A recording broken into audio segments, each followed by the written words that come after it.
तुम लोगों ने इस देश के आम जनमानस को, बीजेपी आरएसएस के भड़वों ने ये देश बर्बाद किया है। 14 का जो माहौल था और 14 का माहौल को कुछ लोगों ने खराब किया, ये देश की जनता जानती है। राहुल जी, आप देख लीजिए क्या क्या किया, कितने प्रोपगंडे किए। वो रामदेव यहाँ पे काला धन की फाइलें लेके घूमता था, आज उस पर तेल का रेट पूछा जाता है तो कहता कि मेरी पूंछ पाड़ोगे। अरे हरामखोर, तेरे पूंछ है ही ना, पाड़ा तो जब नहीं तरक्की में हो। नमस्कार दोस्तों, मैं आशुतोष और आप देख रहे हैं पॉलिटिक्स तक, जिसके साथ जनता उसी के हाथ में सत्ता, ऐसा कहा जाता है। हम आपको पूरी खबर बताएंगे और जनता की राय दिखाएंगे, लेकिन उससे पहले आप अभी इस वीडियो को लाइक और चैनल को सब्सक्राइब करके रख लीजिए। 24 चुनाव में जिस तरीके से तमाम पॉलिटिकल पार्टियां मैदानों में है, वहीं प्रधानमंत्री के चेहरे को लेकर के जिस तरीके से बार बार कहा जाता है कि मोदी से बेहतर कौन, तो बहन मायावती पिछड़े समाज की ऐसी नेता, जो मैं उत्तर प्रदेश की बात करूं, सबसे बड़ा राज्य, 2007 से 12 के बीच में पूर्ण बहुमत की सरकार बनाई, तमाम जो आवास की योजना इस समय वर्तमान की सरकारें गिनाती है, महामाया आवास हो या फिर तमाम मेडिकल की फैसिलिटी हो, 108 हो, तमाम ऐसी सुविधाओं को देने वाली बहन मायावती आखिर चर्चाओं में क्यों नहीं? प्रधानमंत्री के रूप में बहन मायावती की चर्चाओं पर विराम कौन लगाता है?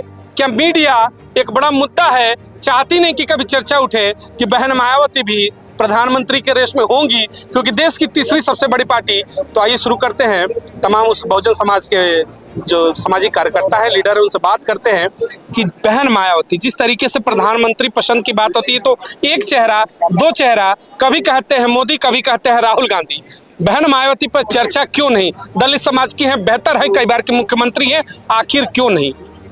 देखिए, तमाम इस देश के अंदर जो हवा चलाई जा रही है, उस हवा के रुख को देखते हुए लोग मौन हैं। और 9 साल का जो इस देश के तमाम जन ने जो झेला है, उससे ये साफ जाहिर है, अगर आप कुछ बोलोगे तो आपको पेला जाएगा। इस तरीके से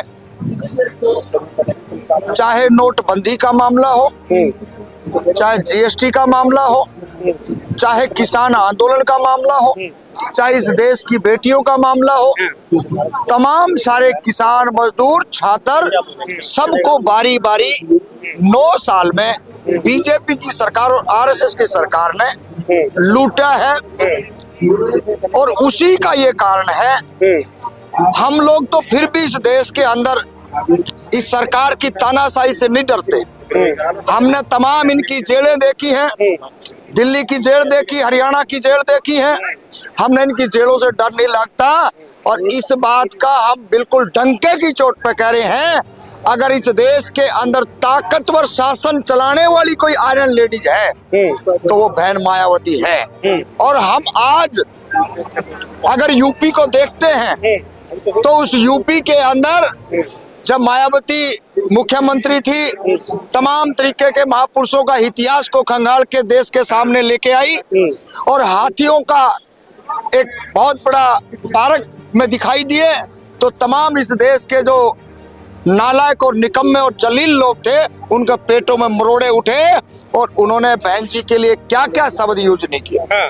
लेकिन सवाल यही है कि उनके मायावती जी के राज के अंदर तमाम जो, चाहे शिक्षा की बात हो, चाहे आम गरीब मानस को जमीन पट्टे पे देने की बात हो, चाहे उनके कोई भी सत्र पे उठाने की बात हो, तो इस देश के अंदर महिला और मुख्यमंत्री उससे बढ़िया और सुंदर राज। मैं आपके व्यूअर से भी पूछना चाहता हूं कि आप बताइए, अगर कोई इस देश के अंदर तो। बिल्कुल, देखिए एक सवाल बनता है, आपने सही कहा कि अगर गुजरात में 3 बार के मुख्यमंत्री को बड़ा चेहरा बनाया जाता है, मार्केटिंग होती है कि बड़े चेहरे एकदम देश का काया पलट करेंगे, लेकिन जब वही 4 बार के मुख्यमंत्री दलित समाज की एक बेटी, उत्तर प्रदेश जो सबसे बड़ा राज्य है, बखूबी निभाती हैं अपने किरदार को और सुशासन दिखाती हैं, जो आज सुशासन की बातें करती हैं सरकारें, डंडा दिखाती है, गुंडा राज पे कायम करती है, किस तरीके से काबू करती हैं, फिर उस चेहरे पर ऐसे हाशिए पर ले जाया जाता है, कभी बी टीम कभी सी टीम करके, उनके पूरे चरित्र के ऊपर ही ऐसा राजनीतिक धब्बा लगाया जाता है कि चर्चा ही ना उठे कि प्रधानमंत्री बनेंगी। क्यों नहीं बनेंगी? अगर सबसे बड़ी 85% की आबादी आपकी है तो बनेंगी क्यों नहीं? देखिए, आपने ही कहा गुजरात मॉडल, नरेंद्र मोदी दिल्ली चलो, ये बनावटी नारे थे। यहाँ पे निकम्मे इतने बेकार लोगों को, जिसको मैं कोई शब्द यूज नहीं करना चाहता, अन्ना हजारे, रामदेव, किरण बेदी और एक वो कवि, ये इस तरह के लोगों ने इस देश के आम जनमानस के साथ जो विश्वासघात किया है, ये भरोसे लायक नहीं है। हम फिर भी कह रहे हैं कि इस देश के अंदर अगर किसी भी एंगल से बहुजनों का इतिहास रहा है, आज तुरंत वर्तमान की परिस्थिति में हम बात करते हैं तो बिहार के अंदर जाकर देख लिए, जो काला नाग की तरह जो लोग आज ऐसे फड़फड़ा रहे हैं अपनी राजनीति के लिए, उन्होंने राजनीति को ठोकर मार करके जातिगत जनगणना कराई है। किसी की हिम्मत नहीं है वो जातिगत जनगणना करवाई और पूरे देश के अंदर ये बताया कि किनके पास कितनी धन संपत्ति सत्ता है। इसी तरीके से वीपी सिंह को हम याद करते हैं। इस देश के प्रधानमंत्री वीपी सिंह ने भी 27% वंचित शोषित समाज को मुख्य धारा में जोड़ने का काम किया। तो हम उनकी विचारधारा से चलने वाले हैं, उनकी आइडियोलॉजी पे काम करने वाले हैं।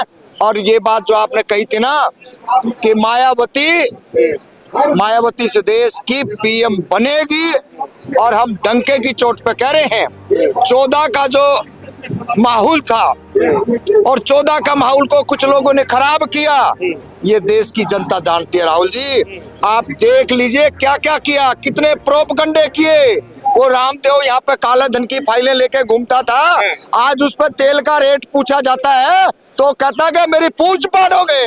अरे हरामखोर, तेरे पूंछ है ही ना, पाड़ा तो जबनी तरक्की में हो। तुम लोगों ने इस देश के आम जनमानस को, बीजेपी आरएसएस के भड़वों ने ये देश बर्बाद किया है। और अब वो दिन दूर नहीं है, इस देश के अंदर तमाम लोग, अभी जहां चुनाव है 5 राज्यों में, इनकी हालात क्या बनाई जा रही है, इनकी अमेलों को जूते से कपड़े फाड़े जा रहे हैं। और आने वाले टाइम के अंदर इनका कोई नाम लेने वाला पैदा नहीं होगा। बहुजन इस देश का जागेगा, जातिगत जनगणना होगी, जितनी माल मलाई खाई है वो पूरे का पूरा इनका हाथ पिछवाड़े में देके हाथड़ी निकालने का काम यही बहुजन समाज करेगा। चलिए, बहन मायावती को लेकर के जिस तरीके से यहाँ पर सर्वे किया गया, तमाम लोगों के अपनी जो बहुजन समाज है उनके एक अपना विचार है कि अगर देश में तमाम पॉलिटिकल पार्टियों को मौका मिल सकता है तो बहन मायावती के ऊपर भी जब चर्चाएं हुई तो उन लोगों ने यही कहा कि देश की जो तीसरी सबसे बड़ी पार्टी कहते हैं कि नेशनल पार्टी है, और बहुजन समाज के वोट बैंक की बात करते हैं तो 15% वोट बैंक की बात होती है, तो एक मौका बन सकती है वो चेहरा। लेकिन जिस तरीके से प्रोपेगेंडा के तहत बहन मायावती को बी टीम, ए टीम, तमाम ऐसे चीजों से उनको नवाजा जाता है और हाशिए पर लाया जाता है, तो जिस तरीके से बहुजन समाज है, कहीं ना कहीं जो पहली पसंद अगर हम बात करते हैं तो उनका यही कहना है कि शायद अगर मौका मिले तो बेहतर शासन बहन मायावती भी दे सकती है। बहुत बहुत धन्यवाद। जय हिंद, जय भारत।